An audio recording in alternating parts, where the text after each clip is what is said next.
Spoštovane gledalke in gledalci, lepo pozdravljeni v naši družbi.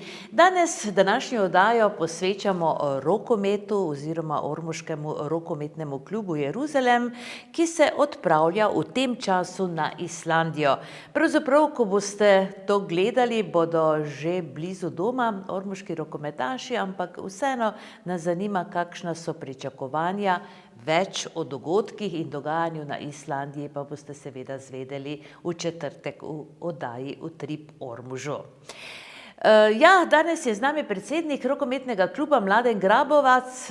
Veliko vprašanj imam za vas, Mladen. Pozdravljen. Pozdravljen. Kako se počutite tik pred zdajci?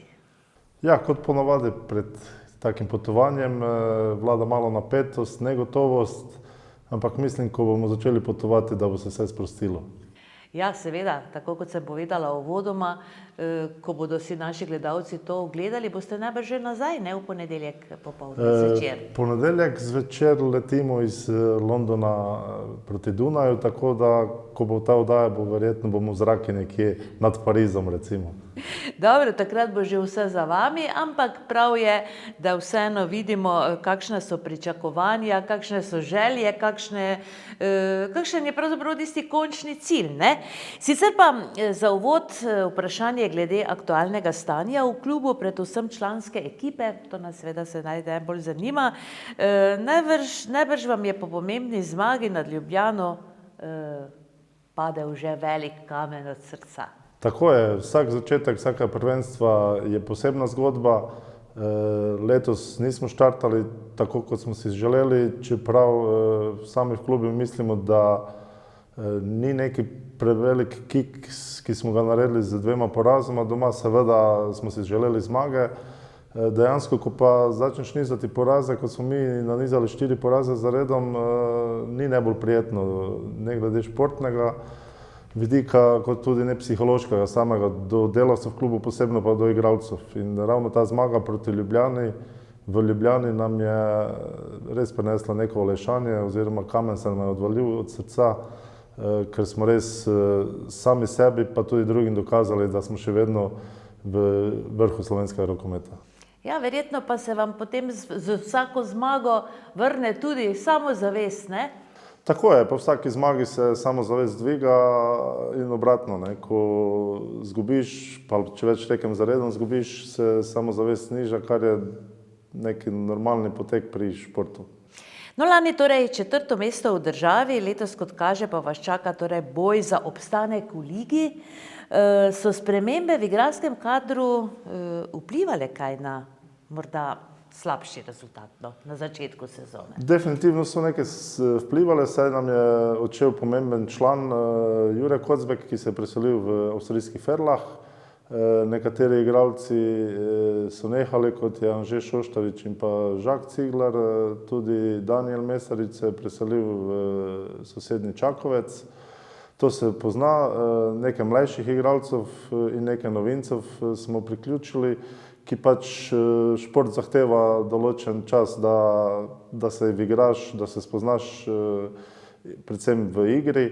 Definitivno to vplivalo. Upam, da se ne bomo borili zgolj za obstanek, dejansko je še dolgo prvenstvo. Sam imam občutek, pa tudi kaj se pogovarjamo z ostalimi, da naša igra gre naprej in da bo na koncu ne bo glih goli boj za obstanek, ampak nekje v sredini lestvice računamo, da bi lahko letos pristali. Deloma pa so tudi nas malo udarile poškodbe. In sicer Rok Žuran praktično nobene tekme ni igral kot zdrav, potem David Bogadi se je poškodoval, Aleša Zemljiča smo izgubili na začetku sezone za celo leto in to se vse spozna na ekipi, ampak mi smo optimisti, ker v športu pač moraš biti optimist.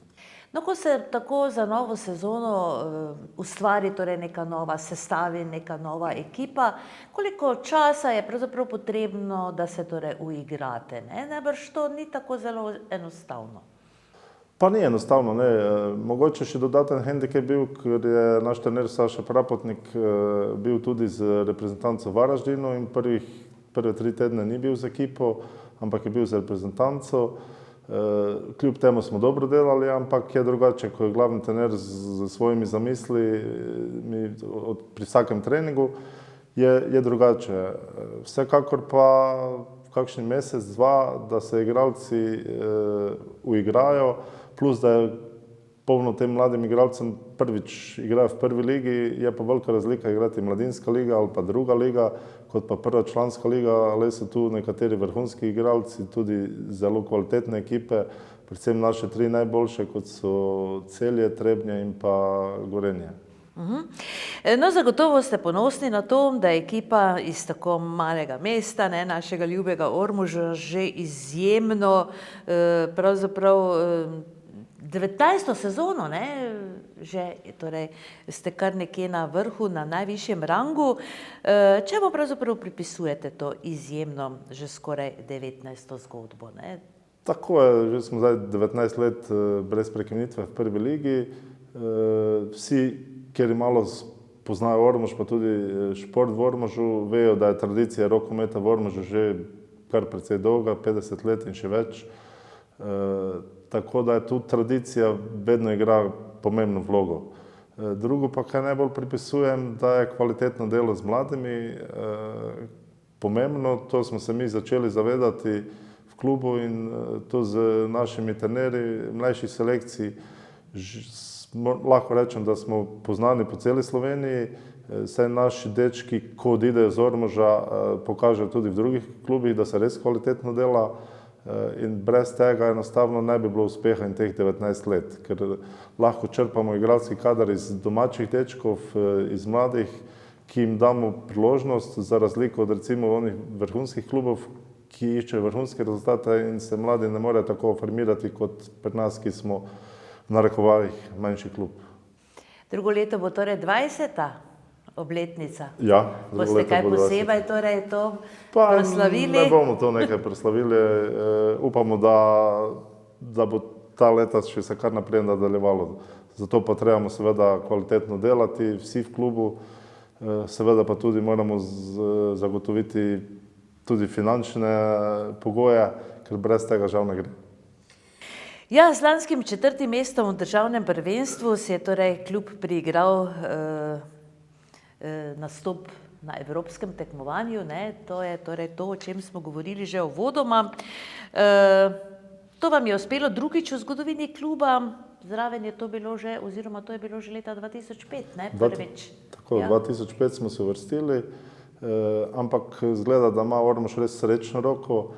2005 nekateri poslušalci se spomnijo, da smo izžrebali Madeiro, portugalski otok, ki je nekje v sredini Atlantskega oceana.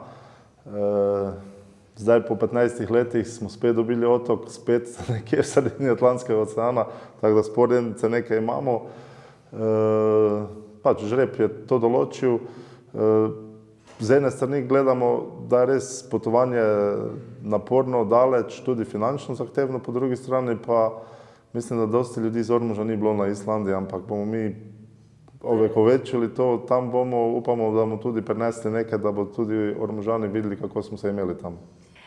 Kakšni pa so spomini recimo z Portugalske, glede na to, da seveda o vašem nastopu na Islandiji še sedaj ne moreva govoriti? Spomini z Madeire so res čudoviti. Obiskali smo, otok je majhen, pa smo imeli čas, vsaj vodstvo kluba smo imeli čas, da smo si ga dobro ogledali. Domačini so bili res zelo prijazni, so nam šli na roko. Celo avto smo dobili v uporabo, da smo se lahko vozili z njim okoli, da smo si res ogledali otok. Dogodivščine, ki pa smo jih tam imeli, pa so res nepozabne in bodo ostale spomin. No, v bistvu eno takšno gostovanje, no, se to reče, gostovanje, je vsekakor doživetje, ne, tudi izlet torej pravzaprav za vse vas. Ja, spoznaš tudi zgodovino otoka. Mislim, da je najbolj znani prebivalec novejšim generacijam je seveda iz Funšala Ronaldo z Madeire. On je starejša generacija ali pa tisti, ki malo spremljajo zgodovino, pa mislim, da je Rudolf Habsburški zadnji cesar Avstro-Ogrske, ko so ga natirali iz teh krajev, je pristal na Madeiri in mislim, da je tudi tam pokopan. Zanimivo. Ja, no, nekakšna povezava je, ne? Jemljete recimo te vaše otoke, gostovanja, igranja na otokih kot srečno roko ali kot slučajnost ali nesrečo, no? Pred potovanjem bi rekli, da mala nesreča, ampak kasneje, ko vse vtise zbereš, pa je doživetje, ki je verjetno bistveno boljše, kot če bi recimo potovali tu v sosednji Gradec ali pa v Trst, pa ne podcenjujem teh mest, ampak v Trst pa Gradec pa te bližnje mesta lahko greš, ne, sam pa da se odločiš, da greš na Madeiro pa na Island, pa tudi priprava samostojnega izleta tja je malo drugačna. Seveda. No, še za 4000 kilometrov gre pravzaprav, ne? 4200 kilometrov, mislim, da je do... No, kako potekajo recimo priprave na ta odhod? Igralci imajo svojo pripravo, oni bolj grejo tekmo po tekmo. Zdaj, ko smo rešili to Ljubljano, so se začeli pripravljati za to tekmo, spoznavajo njihove igralce, prek videa analizo naredijo. To je pač kot pri vsakem športu, podobno je tudi pri rokometu. Za ostalo pa moramo mi poskrbeti torej za samo pot do Islandije, ki ni enostavna, saj se vsekakor mora presedati z avionom, potem pa je tudi tam si treba rezervirati hotel oziroma nekje bivanje. Tu si pomagamo z kontakti ali če kdo koga pozna v tistem kraju, kot potuješ, večinoma pa s tistim klubom, ki ti je nasprotnik, oni ti pomagajo pri njih, pri bivanju oziroma pri organizaciji samega bivanja tam, mi pa potem vrnemo z isto mero uslug oziroma pomoči pri nas. No, gre za klub Selfoss. Selfoss, ja, mesto s približno 6000 prebivalci, tako... Aha, to je mesto torej Selfoss. Mesto, okrog trikrat večje od Ormoža. Je južneje od Reykjavika, se malo v hecu rečemo, da je topleje, ker je južneje, ne? Ampak Island sam niti nima tako slabe klime, mislim slabe klime, hladne klime, kot bi mislil z ozirom, da je visoko na severu, saj so te tokovi morski kar topli in je trenutno vreme tako kot pri nas, toliko stopinj, 3, 4, 5, 6 stopinj, tudi ta polarna noč je zdaj nekaj enakomerna, tako kot pri nas, tako da smo še kar primeren oziroma ugoden čas ujeli. No, kakšna je razlika v času? Časovni pas? Časovni pas je v bistvu 1 ura, ampak z ozirom, da mi gremo 1 uro, imamo zdaj poletni čas, je trenutno 2 uri razlike med nami pa med Reykjavikom. No, torej potujete iz Zagreba v petek zjutraj, kdaj torej računate, da boste torej že tam v Selfossu? V Reykjavik, v Zagreba gremo ob 6:45 za London, tam prestopamo in letimo za Island. V Reykjavik bi naj po planu prišli 13:30. Potem pa še nas tam čaka avtobus, ki nas odpelje do Selfossa, tako da računam, da smo okrog 3. ure v Selfossu, kjer nas čaka nastanitev v hotel Ork.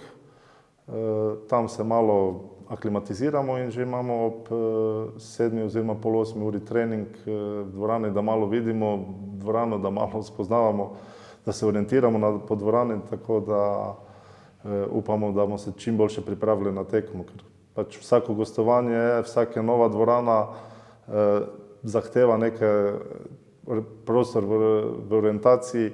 Najbolj se to vidi pri mlajših selekcijah, ko pridejo v neko novo dvorano, dečki vejo letati mimo črt po avti, ne vidijo šestke, ne, in pač tudi pri odraslih je, ki sicer hitreje se orientirajo, ampak vseeno je potreben določen čas. Kakšna bo torej pot, kaj pričakujete, recimo, vas bo kaj strah, no? Glede na to, da torej boste prestopili v Londonu, ne, kot pravite? Pa ja, strah, tisto nestrpnost neka je, napetost, to vsekakor, mogoče bo tudi koga strah na avionu, vemo, da nimamo toliko prakse leteti z avionom, vsekakor imaš po nekaj pomisleka, ampak pač čez to moraš iti. Tako da mislim, da ne bo nekih problemov. Bo pa vsekakor zanimiv let po moje do Islandije.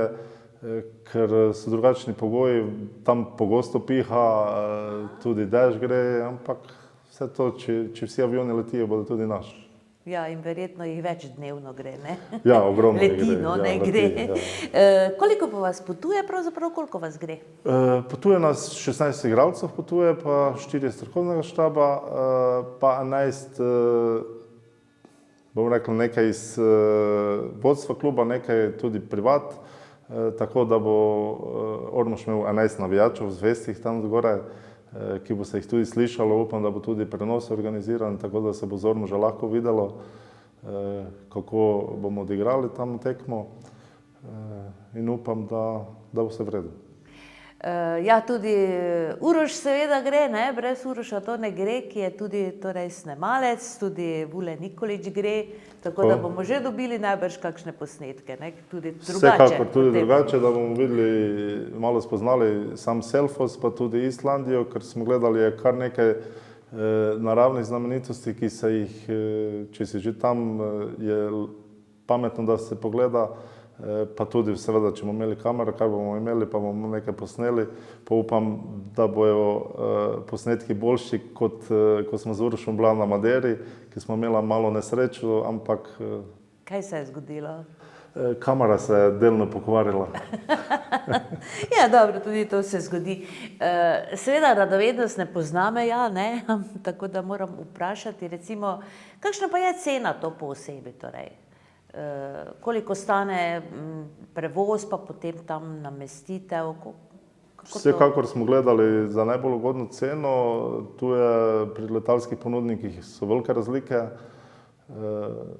Tudi tam sama nastanitev, ko smo gledali, vemo, da je Skandinavija zelo draga, Islandija pa se mi zdi, da je še dražja, ampak vse skup smo zračunali na osebo okrog 600 evrov. To pomeni 3 dni spanja plus letalske povratne karte. Prehrana najbrž, ne? Pa prehrana To seveda. je vse verjetno v lastni režiji, torej.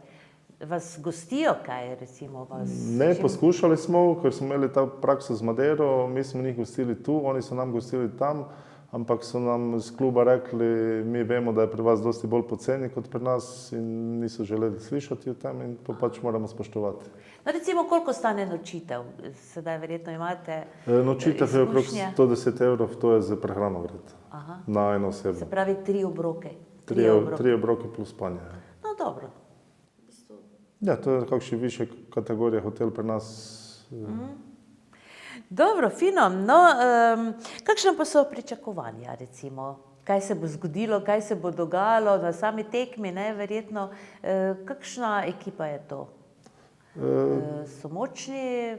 No, verjetno, rekli ste, da ste si ogledali nekaj Ja, tekem. smo si ogledali, če ravno iz posnetka ni vedno razvidno tako kot živo, oziroma ko izkušaš nasprotnika. Mi naj bi bili športniki, če naj bi bili optimisti, mi upamo že tam na ugoden rezultat, tu v Ormožu še bolj in odkrito upamo na napredovanje. Seveda bo, da se to na igrišču pokazalo, kdo je boljši, da pa upamo na zmago, pa napredovanje pa je No, normalno. kaj prinese, recimo, zmaga? Kar bo verjetno težko, ne, v gosteh. Ja, vsekakor bo težko v gosteh, tudi doma verjetno bo težko, ker Islandci so znani po rokometu, rokomet je v bistvu po nogometi drugi šport, oziroma igrajo tudi druge športe, ampak v bistvu je drugi šport rokomet, tudi precej Islandcev je znanih rokometašov,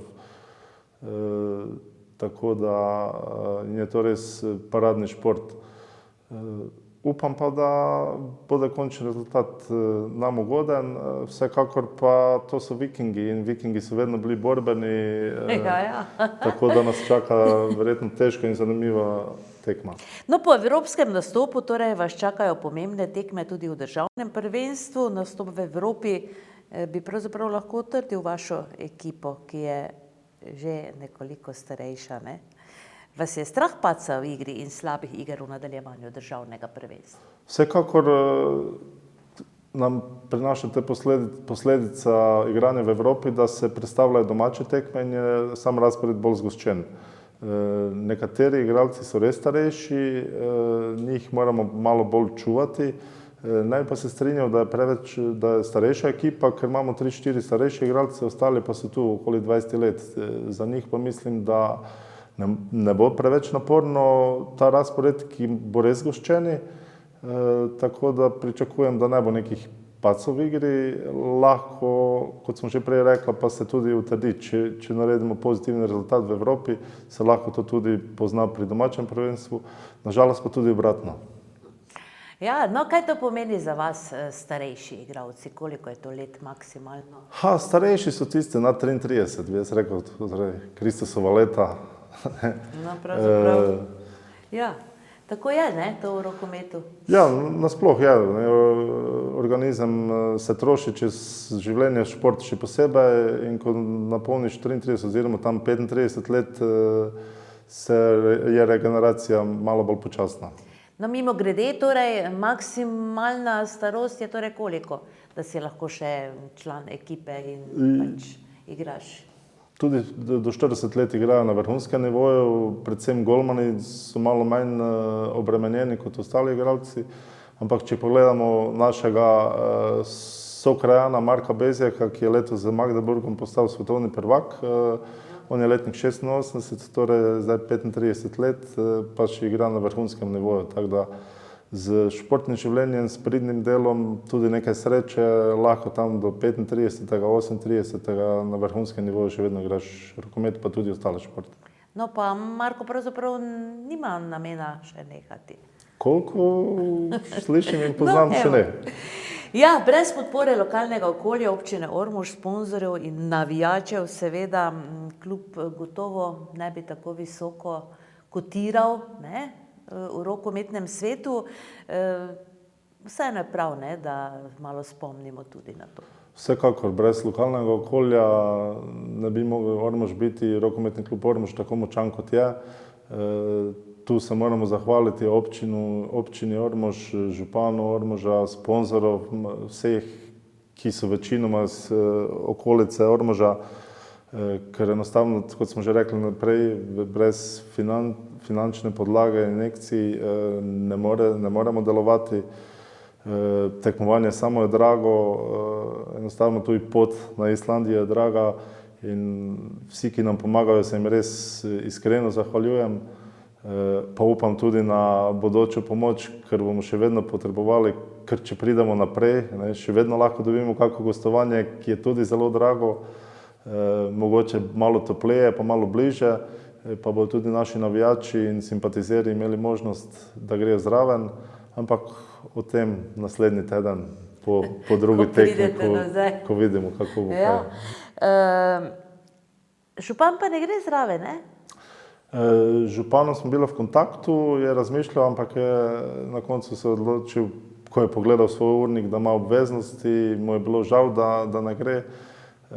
Tudi nam je žal, da nimamo njegove navijaške podpore tam, ampak prepričan sem, kot sem že prej rekel, če bomo šli naprej, da bo na naslednje gostovanje šel tudi on. Je občina za Islandijo dodala kaj izredne finančne podpore? Občina pomaga po svojih močeh, vedno, ali pri avtobusnih prevozih, ali pri čem drugem. Vsekakor smo redno v kontaktu z njimi in res tu še enkrat županu in občini zahvaljujem za vso pomoč, ki so nam jih do sedaj nudili. Slišali smo, da v tej sezoni nastopate poleg članske ekipe z vsemi možnimi mlajšimi selekcijami v državnem prvenstvu, ne? Tudi eno dekliško ekipo imate.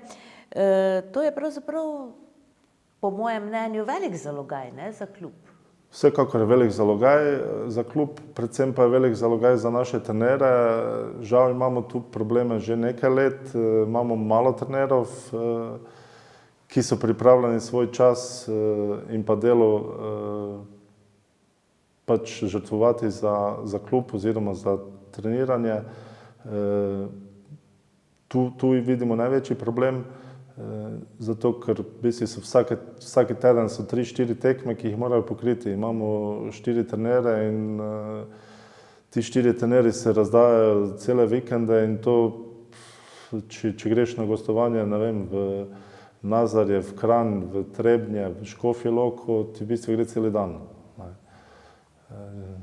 In dejansko vse to je naporno in čez celo leto se ti nabere, nimaš več toliko energije. Če bi pa bilo več trenerjev, več ljudi, ki bi pomagalo klubi, bi bilo lažje, ker nisi tako obremenjen, ne? Ker recimo vsako soboto pa vsako nedeljo iti po celi Sloveniji, zgubljati čas, energijo, seveda ti se vrne vse skupaj to. Ampak z leti pa čez leto pa se včasih, ti pač včasih kjer vikend ni za to. Ja, kako pa starši priskočijo na pomoč? Verjetno pri varstvu tudi, ne, ker domnevam, da so to otroci, ki vseeno trebajo še kakšna dodatna varstva. Ja, mlajši otroci trebajo neko varstvo, ampak večinoma trenerji grejo sami oziroma tisto trenerji plus tehnična ekipa grejo sami na tekmo. Starši, predvsem ko so še njihovi otroci mlajši, spremljajo na tekmo oziroma pomagajo z prevozom, kaj se jim tudi zahvaljujem. Kasneje, ko pa so tam po kadetski ekipi, pa večinoma trenerji oziroma vodstvo gre samo z njimi. Starši pridejo eventualno v kakšne bližje kraje privat pogledati. Zdaj, ko pa je vse avtomatizirano, ko se prek live stata vidijo rezultati, pa tudi včasih je kakšen prenos že kakšne mladinske oziroma kadetske tekme, pa je tega malo manj. Kaj je razumljivo, vsekakor pa brez starševske pomoči pa podpore klubu bi tudi klub težko deloval, tako da se... No, koliko selekcij je torej v rokometnem klubu?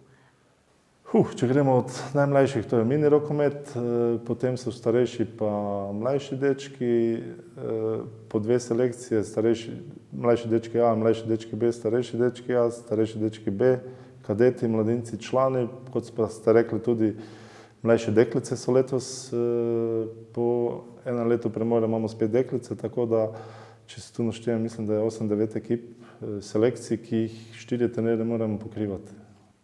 Ja, to je pa kar zalogaj, ne? To kar, no, koliko je recimo imamo teh zasedene. aktivnih rokometašev v klubu? Okrog 100. Ja.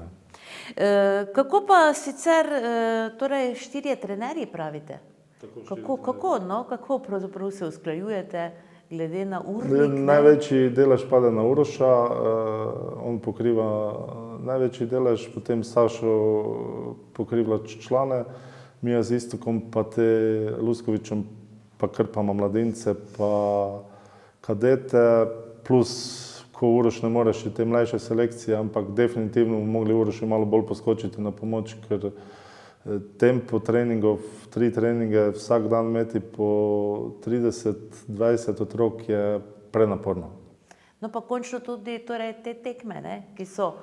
Tudi te tekme, ne, treba vse te otroke spraviti na določeno tekmo, najlažje je, ko je v Ormožu tekma, ni toliko obveze, drugače pa moraš poskrbeti za prevoz, za prevoznika, so to vse te zadeve, ki grejo zraven tekme, pač mora biti zraven in zato skrbi nažalost samo trener, morala bi tudi tehnična pomoč neko imeti, da bi malo manj bremena padlo na trenerja.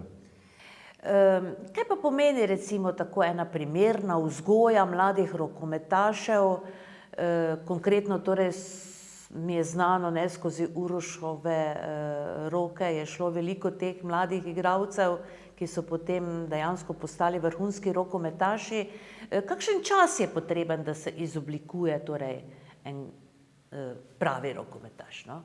Ja, čas je potreben od tega mini rokometa, to je tam 2., 3. razred, ko se začne z rokometom, lahko tudi že v 1. razredu, pa tam pri 18 letu še ne moreš reči, da bo to vrhunski rokometaš. Tam pri 20. letu se že lahko govori, ampak že vse ta leta mora kazati res nekaj več, da postane res vrhunski rokometaš. Za našo ekipo oziroma za prvo slovensko ligo se da marsikaj narediti, puno dečkov oziroma deklic se da vzgojiti, seveda pa je to proces, to je polno dela, polno odrekanja, ko gledalci gledajo samo tekmo pa vidijo, kako je fajn biti športnik, kako gre na Island, na Madeiro, v Pariz, se to lepo zdi, ampak vse te obveznosti, naši igralci, za razliko od nas v Islandi, ne bojo imeli toliko prostega časa, kot bomo imeli mi, ki smo kak support. In šport je lep, ampak ni vse tako lepo, kot si predstavljajo nekateri, ki nikoli niso bili športi. Ker vsak dan trenirati po 2 uri, se pripeljati na trening, domov iti, razmišljati, oditi na potovanja, medtem ko so drugi, kot so že nekateri rekli, sladko v svojih kavčih, pa komentirajo, ni isto. Kakšna pa je vaša rokometna pot, Mladen? Kdaj ste vi začeli? Ja, Najbrž tudi tisti Tudi U7-6. zgodaj, s tem, da tedaj je bilo malo drugače. V mojih časih, ko sem jaz bil otrok, nekako se mi zdi, da smo tedaj vsi igrali vse, od nogometa, rokometa, košarke, skrivanja, plezanja, smučanja, badmintona, namiznega tenisa, smo igrali vse in smo nekako bili motorično kar dobro razviti. Definitivno pa smo z rokometom kasneje začenjali, tam okrog 7. 8. razreda, 9. še ni bilo tedaj. In smo pač v rokometu videli neko organizirano vadbo in tedaj sem tudi jaz začel z rokometom. In od tedaj razen, ko sem bil leto dni vojske pa 2 leti študija, nisem aktivno igral, vse ostalo pa sem aktivno igral, oziroma sem trener, predsednik, tehnični športni direktor, tako da me rokomet spremlja, to pa tudi poskušam prenašati na mlajše generacije, tudi svoje otroke. Mislim pa, da je sam šport, ne samo rokomet, res vodilo za dobro vzgojo, tudi samo kot človeka, ker pač šport je bistveno bolj koristen kot sam šport, kot tekmovalni del, pač pa ti prizgoji neke navade, disciplino, vse skupaj. Pa tudi, če si del neke ekipe, moraš spoštovati svojega igralca. To pa v individualnih športih je malo drugače, pa ne podcenjujem daleč od tega od individualnih športov, ampak tam se ni treba ekipi prilagajati, tu pa brez ekipe ne moreš doseči uspeha. Kdo pa je bil vaš tisti prvi učitelj rokometa? Prvi učitelj rokometa je bil profesor telovadbe, mislim, da je bil Boris Polak, ki ga vsi poznamo pod Frenkija, kasneje pa Vlado Hebar. Trener torej, ne? Trener, ja. Malo sem se narobe izrazila. No, kako pa se je obneslo sodelovanje z Veliko nedeljo? To je bil to združenje teh 2 klubov, je bil pravi bum. Ste zadovoljni? Je bila to prava poteza?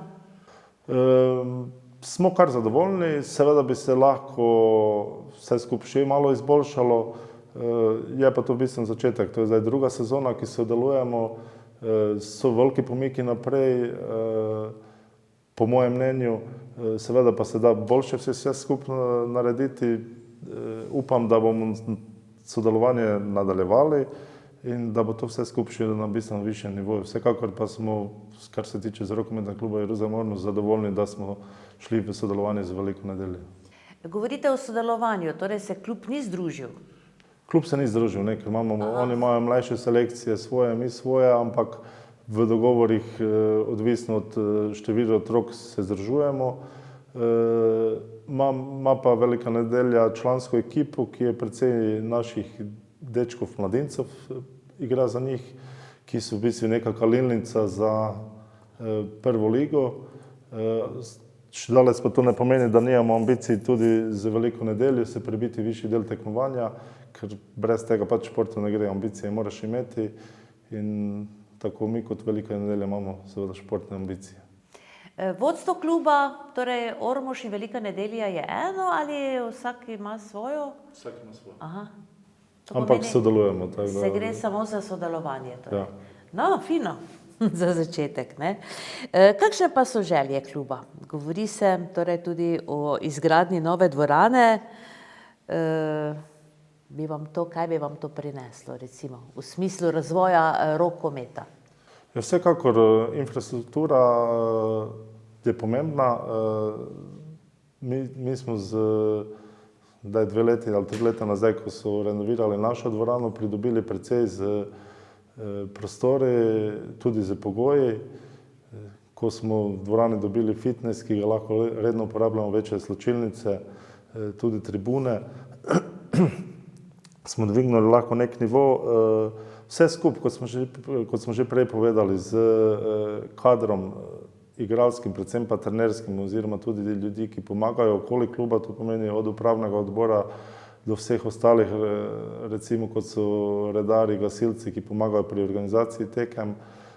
Vse to mora biti, da klub deluje. Pravno tako infrastruktura, in če pride do nove dvorane, bo vsekakor en korak naprej, ker bomo lahko vse selekcije imeli v svoji dvorani, ne bo se trebalo, oziroma ostali uporabniki dvorane bojo imeli več terminov, mi bomo imeli več terminov in kvalitetnejše delo, več časa, vse to je povezano s tem. Prostor torej bi bil kar dobrodošel, dodaten prostor. Prostor je vedno dobrodošel, treba ga samo pametno izkoristiti.